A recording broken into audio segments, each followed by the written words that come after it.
আসতে পারি? হ্যাঁ আসুন। Good morning madam, good morning sir, good morning good madam. Morning. বসুন। আচ্ছা, আপনার সম্পর্কে কিছু বলুন। আমার নাম সুমানিতা পোদ্দার। আমি হাওড়া জেলার বেলু সংলগ্ন এলাকা থেকে এসেছি এবং আমি ঘোষপাড়া নিশ্চিন্তা বালিকা বিদ্যাপীঠ থেকে মাধ্যমিক এবং উচ্চ মাধ্যমিক 2 পাশ করেছি এবং পরবর্তীতে আমি রাজা পিয়ারীমোহন কলেজ থেকে বাংলা নিয়ে স্নাতক পাশ করেছি এবং বর্ধমান বিশ্ববিদ্যালয় থেকে আমি বাংলাতে বিএড করেছি। আচ্ছা, আপনি বাংলা নিয়ে পড়াশোনা করেছেন। আচ্ছা, আপনি শিক্ষিকা হতে চান, কেন এই শিক্ষিকার এই যে পেশাটা এটা আপনি বেছে নিলেন, কেন করতে চান? কারণ আমার কাছে শিক্ষকতা একটা পেশা নয়, বরং ভালোবাসা। এর মাধ্যমে আমি আমার ছাত্রছাত্রীদেরকে খুবই খেলা এবং আনন্দের সহযোগে কোনো কিছু সহজেই খুব ভালোভাবে বোঝাতে পারবো এবং শিক্ষকতা হচ্ছে জাতির একটা মেরুদণ্ড, যার মাধ্যমে আমরা আগামী প্রজন্মকে কোনো মূল্যবোধ এবং চরিত্র গঠনে সাহায্য করবে। আচ্ছা আচ্ছা। আচ্ছা, হ্যাঁ, আপনার সাবজেক্ট তো বাংলা, তো সেখান থেকেই বলি। ক্লাস 9-এ একটা কবিতা রয়েছে, কলিঙ্গ দেশে ঝড় বৃষ্টি। এটা কার লেখা, কোন কাব্যগ্রন্থের অন্তর্গত, কিছু মনে পড়ছে? পারবো। মধ্যযুগের কবি মুকুন্দ চক্রবর্তীর লেখা এবং তারই একটা কাব্যগ্রন্থ চণ্ডীমঙ্গল থেকে নেওয়া হয়েছে। আচ্ছা, একটু এবার ব্যাকরণের টপিকে যাই। কারক পদ আর অকারক, এই দুটোর মধ্যে কি পার্থক্য? বাক্যে ক্রিয়াপদের সাথে যদি নামপদের সম্পর্ক থাকে তবে সেটাকে কারক পদ বলবো, আর বাক্যে ক্রিয়াপদের সাথে যদি নামপদের কোনো প্রকার সম্পর্ক না থাকে তাহলে সেটাকে অকারক পদ বলবো। আচ্ছা, বর্তমানে যে মিড ডে মিল প্রকল্পকে ইসকনের হাতে তুলে দেওয়ার বিষয়টা এসছে, এটাকে আপনি সমর্থন করেন? হ্যাঁ, কারণ মিড ডে মিলটা ইসকনের অক্ষয় ফাউন্ডেশনের হাতে তুলে দেওয়া হয়েছে এবং এর মাধ্যমে যদি শিশুদের কাছে সঠিক পুষ্টিকর খাদ্য যদি পৌঁছে দেওয়া যায় তাহলে এটা অবশ্যই খুবই ভালো। আর আমার মনে হয় যে এইটার মাধ্যমে শিক্ষক শিক্ষিকারা একটু সময় পাবে, মানে ওদের সময়টা কমবে, যাতে ওরা পঠন পাঠনে অনেকটা আরও সময় দিতে পারে। Very good. আচ্ছা, বায়োমেট্রিকের যে অ্যাটেন্ডেন্সের ব্যাপারটা, এটা আপনি সমর্থন করছেন? হ্যাঁ, বায়োমেট্রিকটা যদি অ্যাপ্লাই করা হয় তাহলে এটা অবশ্যই ভালো, কারণ এতে স্বচ্ছতা অনেকটা বজায় থাকবে। স্যার। হ্যাঁ, আচ্ছা, আপনি কি কোনো ডেমো ক্লাস রেডি করেছেন? তাহলে একটু ডেমো দেখান দেখি।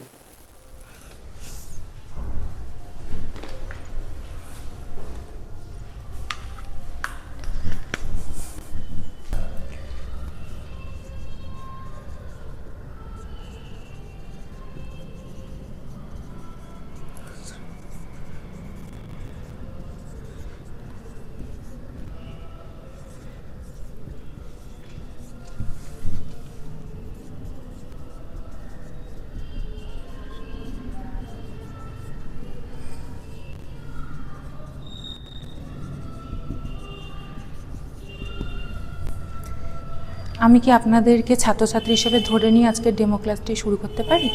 হ্যাঁ।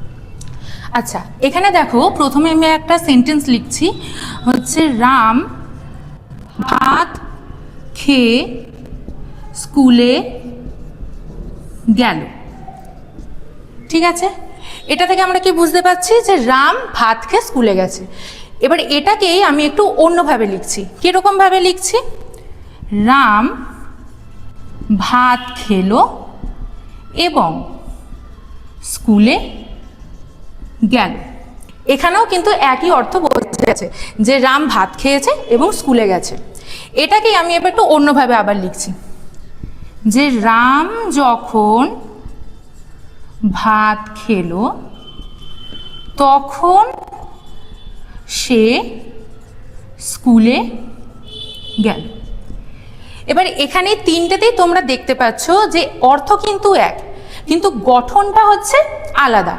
এবার এখানে দেখছি এই যে গেল, এই গেলটাতে কি বোঝাচ্ছে? সে কিন্তু স্কুলে চলে গেছে, মানে সমাপিকা ক্রিয়া। আর খেয়ে, খেয়ে মানে হচ্ছে সে খেয়ে কি করেছে, একটা আমার কাছে প্রশ্ন থেকে যাচ্ছে, তাই সেটা হচ্ছে অসমাপিকা ক্রিয়া।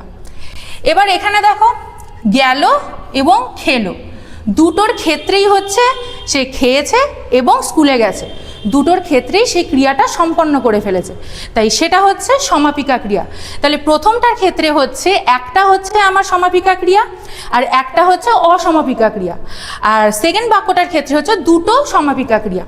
3 নম্বর বাক্যটার ক্ষেত্রে যদি আমি দেখি, এখানেও খেলো এখানেও গেল, তাহলে এইটাতেও হচ্ছে দুটো সমাপিকা ক্রিয়া, কিন্তু এখানে আলাদা করে কি জুড়েছে, যখন আর তখন। এটা আমার হচ্ছে সাপেক্ষ সর্বনাম। আর এখানে দেখো আলাদা করে জুড়েছে, এটা হচ্ছে আমার অব্যয় পদ। তাহলে এটা হচ্ছে আমার অব্যয়, আর এই দুটো হচ্ছে আমার সাপেক্ষ সর্বনাম। ঠিক আছে, এবার প্রথম বাক্যটার ক্ষেত্রে যেহেতু একটা আমার সমাপিকা ক্রিয়া আছে আর একটা অসমাপিকা ক্রিয়া আছে, তাই এটা আমার কি সরল বাক্য। দ্বিতীয়র ক্ষেত্রে দুটো সমাপিকা ক্রিয়া আছে, কিন্তু এটা আমার কিসের সাথে মানে জুড়েছে, অব্যয় পদের সাথে। যখনই কোনো বাক্য অব্যয় পদের সাথে জোড়ে তখন সেই বাক্যটাকে বলা হয় যৌগিক বাক্য। আর যখন কোনো বাক্যের মধ্যে এই সাপেক্ষ সর্বনাম থাকে তখন সেটাকে আমরা বলবো জটিল বাক্য। তাহলে বাক্যের গঠনগত দিক থেকে যদি আমরা দেখি, তাহলে বাক্যকে আমরা কটা ভাগে ভাগ করতে পারি, তিনটে ভাগে। একটা হচ্ছে সরল বাক্য, একটা হচ্ছে জটিল বাক্য, আর একটা হচ্ছে যৌগিক বাক্য। আচ্ছা, এখানেই আজ পর্যন্ত থাক। আচ্ছা, মুছতে হবে না, আসুন এবং বসুন।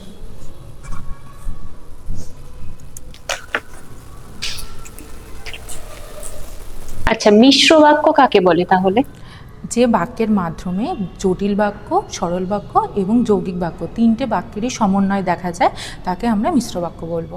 আচ্ছা, আচ্ছা, জটিল বাক্য সহজে চিনবে কিভাবে? সেই বাক্যটার মধ্যে অবশ্যই সাপেক্ষ সর্বনাম থাকবে। আচ্ছা, ঠিক আছে, আপনি আজকে আসতে পারেন। Thank you. আচ্ছা, তো আপনার তো ইন্টারভিউ হলো, এবার আমরা আপনার যে সমস্ত ভুল ত্রুটিগুলো ছিল, যেগুলো আমাদের আর নজরে এসেছে, সেগুলো আমরা একটুখানি আলোকপাত করতে চাই। ঠিক আছে? তো আপনি যখন প্রথমে ঢুকলেন তখন দরজা যখন ক্লোজ করছিলেন দেখলাম একটা আওয়াজ হলো, ওই আওয়াজটা একটু খেয়াল রাখবেন যাতে না হয়। ঠিক আছে? আচ্ছা, তারপরে আপনাকে আপনার সম্পর্কে যখন স্যার জিজ্ঞাসা করেছে, আপনি সবই ঠিকঠাক বলেছেন, কিন্তু আপনার হবি বলেননি। হবি বলাটা খুব প্রয়োজন। ঠিক আছে, তো এরপর থেকে এটা অবশ্যই মাথায় রাখবেন। আচ্ছা, আমি যখন মিড ডে মিলের ব্যাপারে জিজ্ঞেস করছিলাম, ইস্কনের হাতে তুলে দেওয়ার ব্যাপারটা আপনি খুব সুন্দর বলেছেন, কিন্তু সেখানে যে ফাউন্ডেশনটার কথা আপনার ওখানে পুরো নামটা বলা হয়নি। অক্ষয় পাত্র ফাউন্ডেশন, আপনি অক্ষয় ফাউন্ডেশন বলেছেন, তাই এটা একটু খেয়াল রাখবেন। এবং আপনি যখন ডেমোটা দিয়েছেন, খুব ভালো ডেমো দিয়েছেন নিঃসন্দেহে, কিন্তু শ্রেণী লিখেছেন, তারপরে আবার দেখুন নবম শ্রেণী লিখেছেন। তো শ্রেণীর মধ্যে আবার নবম শ্রেণী লিখবেন না, শুধু নবম লিখবেন, তাহলেই যথাযথ। ঠিক আছে? আর যখনই আপনি লিখছেন বা কিছু বলছেন, একটু স্পিড হয়ে যাচ্ছে, যেমন লেখাগুলো আপনি যখন তাড়াহুড়ো করে লিখতে চাইছেন, এটা একটু আপনি ধীরে সুস্থে করবেন। ঠিক আছে? কারণ সবাইকে তো বুঝতে হবে, বাচ্চাদেরকে। আচ্ছা, বোর্ডের দিকে তাকিয়ে দেখুন, আপনি আজকের পাঠ বলে লিখেছেন, কিন্তু সেই পাঠের টপিকটার নামটা কিন্তু লেখা হয়নি। এটা একটু খেয়াল রাখবেন, কেমন? আচ্ছা, বোর্ড মুছতে যাচ্ছিলেন, যেটা আমাদের নিয়মের মধ্যে পড়ে, সেটা করেছেন, কিন্তু মোছার সময় ডাস্টারটা সঠিক হাতে ধরেননি। আমাদের পেন থাকবে ডান হাতে, ডাস্টার থাকবে বাম হাতে। আমরা যখন মুছবো তখনও বাম হাতেই মুছবো, তো সেটা অবশ্যই একটু খেয়াল রাখতে হবে। আর একটা বিষয় হচ্ছে, লাস্ট যে প্রশ্নটা বাক্যটা আপনি রেখেছেন, যে রাম যখন ভাত খেলো তখন সে স্কুলে গেল। বুঝতে পেরেছি এটা বোঝানোর অর্থে আপনি রেখেছেন, কিন্তু আপাত দৃষ্টিতে দেখলে বাক্যটা কিন্তু ঠিকঠাক অর্থবহ হচ্ছে না। তো এই জায়গাটা একটু দেখবেন, সঠিক বাক্য মানে নিয়ে তারপরে সেটা ক্লাসে যাবেন, মানে ডেমোটা সেইভাবেই রেডি করবেন। আর একটা বিষয় আমি বলবো, সেটা হচ্ছে আপনি যখন কোনো কিছুতে সম্মতি দিচ্ছেন, সম্মতি জানাচ্ছেন, তখন এটা না বলে আপনি হ্যাঁ বলবেন। ঠিক আছে? WBSSC SLST 2025-এর নবম দশম শ্রেণীর বাংলা বিষয়ের একটি মক ইন্টারভিউ আপনারা দেখলেন। এটি যথার্থ অর্থে একটি মক ইন্টারভিউ। আমরা কেউ বোর্ড মেম্বার নই, তাই এই ইন্টারভিউয়ের যে প্রসেসটা দেখলেন সেখানে কিছু ভুল ত্রুটি থাকতেই পারে। তবে ইন্টারভিউ বোর্ডে ঠিক কিরকম কি প্রশ্ন হতে পারে, কিভাবে ডেমো দেবেন, তার একটা সম্যক ধারণা এই ভিডিওটা থেকে নিশ্চয়ই আপনি পেয়েছেন।